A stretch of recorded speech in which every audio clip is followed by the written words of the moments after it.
10th Standard English Language Study.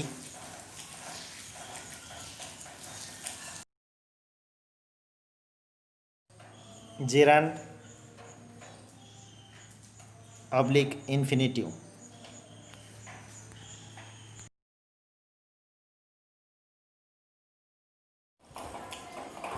Friends, myself Wale sir, working in Jawahar Secondary and Higher Secondary School, Kesapuri Camp, Majalgaon, as an English teacher. Let's start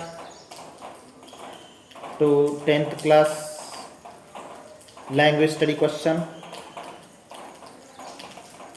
It is for 1 mark, sometimes asked in the exam. Gerund or verbal noun. Gerund means in Marathi कृदंत किंवा verbal noun means धातुसाधित नाम. मित्रांनो, जेव्हा अशा प्रकारचा प्रश्न विचारला जातो तेव्हा आपण थोडंसं गोंधळलेले असतो, पण न गोंधळता या प्रश्नाचं उत्तर आपल्याला सहज सोप्या पद्धतीने लिहिता येईल जेव्हा तुम्ही हा व्हिडिओ पूर्ण पाहाल. तर आपण मित्रांनो चालू करूयात, स्टार्ट करूयात हा लेसन. जेव्हा एखाद्या क्रियापदाचे आयएनजी युक्त असं रूप नाम म्हणून वापरले जातं तेव्हा त्यास जिरंड किंवा नॉन इन्फिनिटिव्ह असं सुद्धा या ठिकाणी म्हटलं जातं, ज्याला आपण या ठिकाणी वर्बल नाउन म्हणू, ज्याला मराठीमध्ये धातुसाधित नाम असं म्हणतात. विद्यार्थी मित्रांनो, तुम्हाला माहिती आहे की वरचे एकूण 4 प्रकार आपण या ठिकाणी डिस्क्रिप्शन केलेलं आहे. एक प्रेझेंट टेन्स, ज्याला मूळ रूप म्हणू. सेकंड पास्ट टेन्स, ज्याला दुसरं रूप म्हणू. पास्ट पार्टिसिपल, ज्याला आपण या ठिकाणी तिसरं रूप म्हणू. आणि प्रेझेंट पार्टिसिपल याला चौथं रूप म्हणतो. मग या ठिकाणी आयएनजी युक्त असं रूप म्हणजेच या ठिकाणी प्रेझेंट पार्टिसिपल यूज केलं जातं. याचं उदाहरण जर पाहायचं म्हटलं, फायटिंग वेंट ऑन, मूळ रूप फाईट. मुख्य क्रियापदाचं कोणतं मूळ रूप आहे फाईट, त्याला आयएनजी फॉर्म आयएनजी युक्त रूप असं या ठिकाणी घेतलेलं आहे. म्हणून फाईटच्या मूळ रूपास आयएनजी प्रत्यय लावला असता फायटिंग अशा पद्धतीचं हे वर्ब ट्रान्सफर होतं, ज्याला प्रेझेंट पार्टिसिपल म्हणू. मग हे प्रेझेंट पार्टिसिपल या ठिकाणी वाक्यामध्ये आपणास लिहावं लागतं आणि याच्या विरुद्धच चा भाग म्हणजे इन्फिनिटिव्ह. इन्फिनिटिव्ह म्हणजे वाक्यातील मुख्य क्रियापदाला टू हा प्रत्यय लागतो. जसं या ठिकाणी fighting, to fight went on, अशा पद्धतीने वाक्य आपल्याला या ठिकाणी ट्रान्सफर करता येईल. मग फाईट या क्रियापदाचे आयएनजी युक्त रूप सब्जेक्ट म्हणून म्हणजेच कर्ता म्हणून या ठिकाणी वापरले जाते, ते या ठिकाणी जे वर्ब आपण म्हणतो ते वर्बचा ING फॉर्म युक्त रूप हे त्या वाक्याचा कर्ता म्हणून कार्य करत असते, म्हणून ते जिरंड आहे असं आपल्याला या ठिकाणी म्हणता येईल. आता जिरंड संदर्भामध्ये काही एक्झाम्पल्स आहेत. हे एक्झाम्पल आपण या ठिकाणी पाहूयात, म्हणजे जेणेकरून तुम्हाला सहज उत्तरं लिहिता येऊ शकतील. तर फर्स्ट एक्झाम्पल आहे, गार्डनिंग इज ॲन आर्ट. पहा, या ठिकाणी जिरंडयुक्त वर्ब कोणता आहे? गार्डनिंग. करेक्ट. मग गार्डनिंग हे जिरंड या ठिकाणी यूज केलेले आहे, म्हणून त्याला अंडरलाईन करून आपण हे वाक्य लिहून घ्यायचं आहे.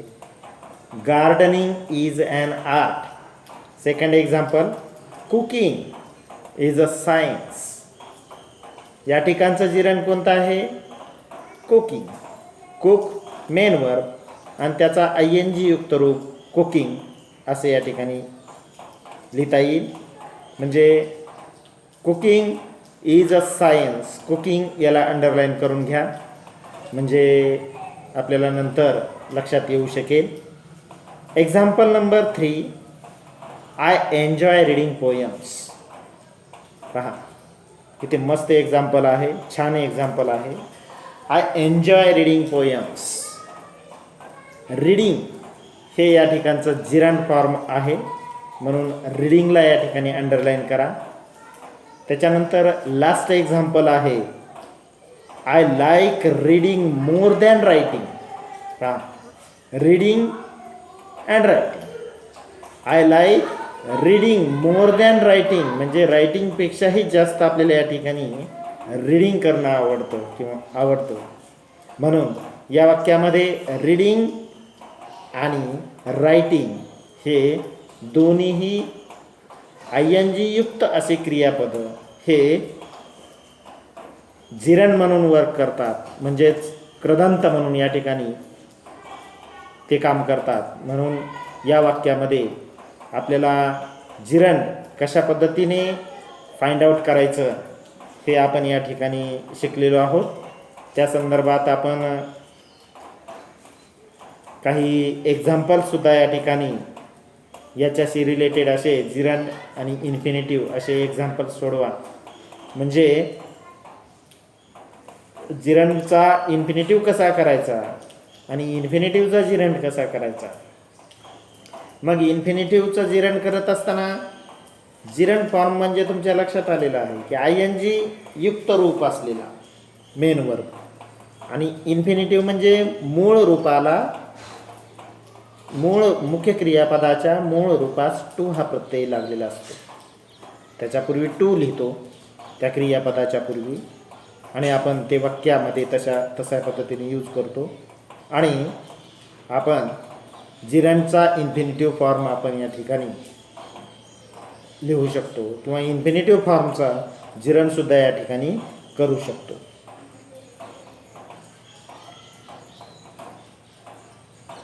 अदर जिरंडसुद्धा आपण या ठिकाणी या वाक्यामध्ये यूज करू शकतो. जसं की या ठिकाणी पहिले एक्झाम्पल आपण घेतलेलं आहे की गार्डनिंग इज ॲन आर्ट.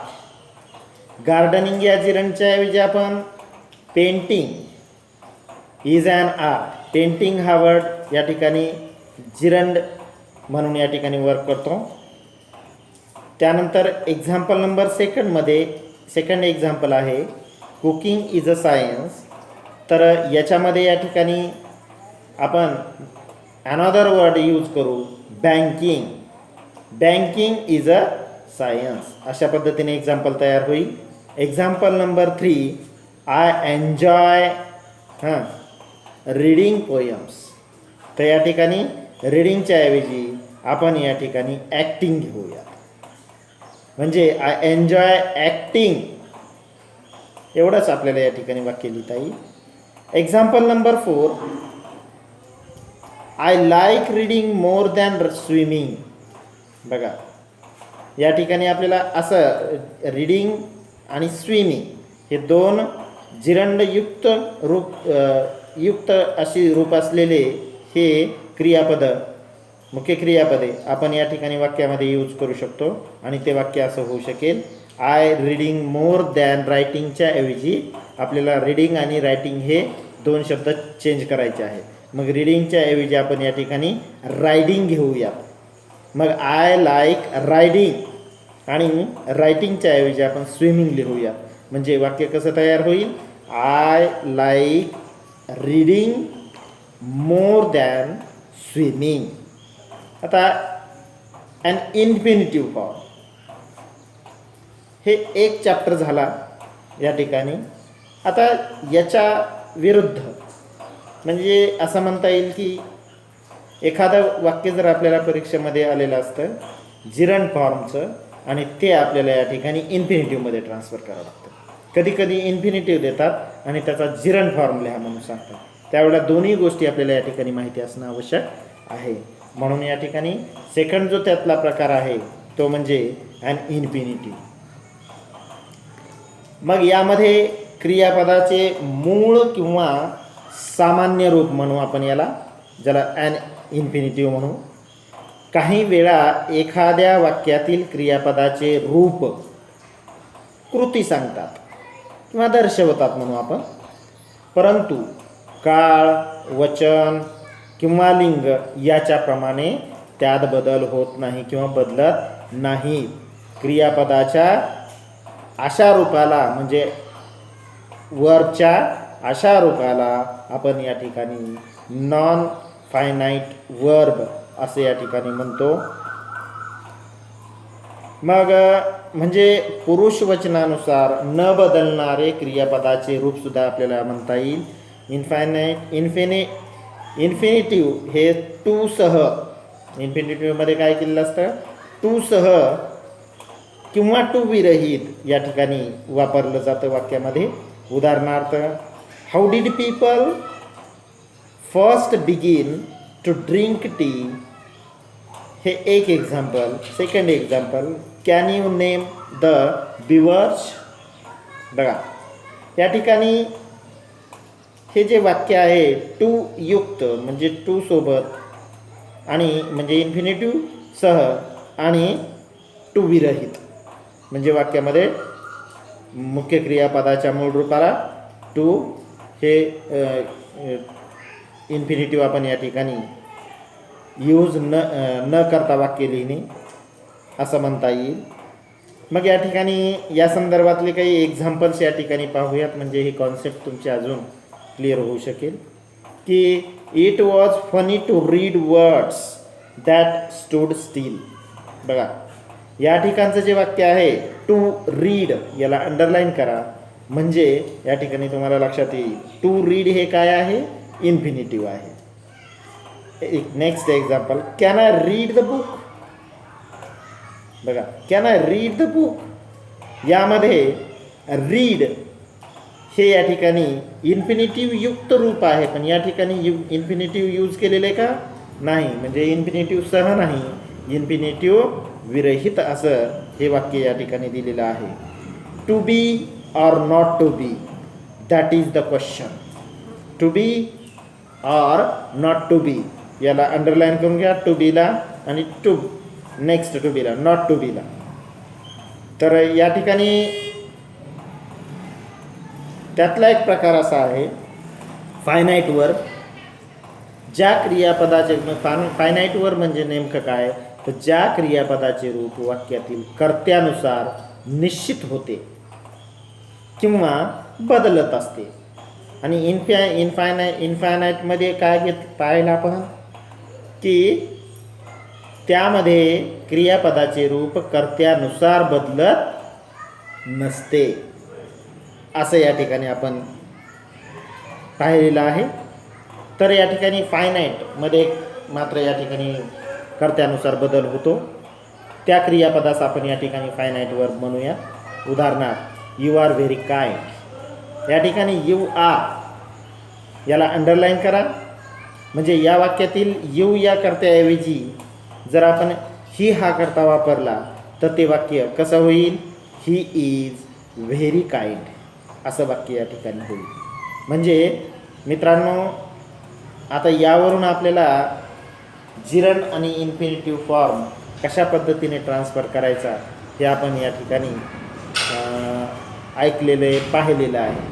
त्याचबरोबर तुम्ही या चॅप्टरचा अभ्यास करण्यासाठी for learning this chapter very well you use the another material that is from the Google or the another apps which are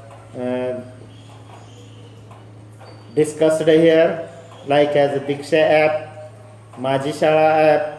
You use these apps to complete our chapter, to understand our chapter. So friends, read again and again this information, watch again and again this video or another videos from the YouTube, and then you try to understand the chapter which is very useful in our examination.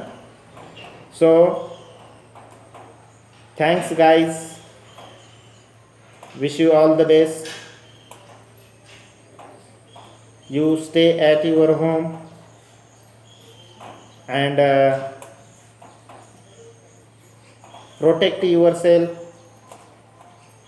by working in the home, work from home. So thank you very much.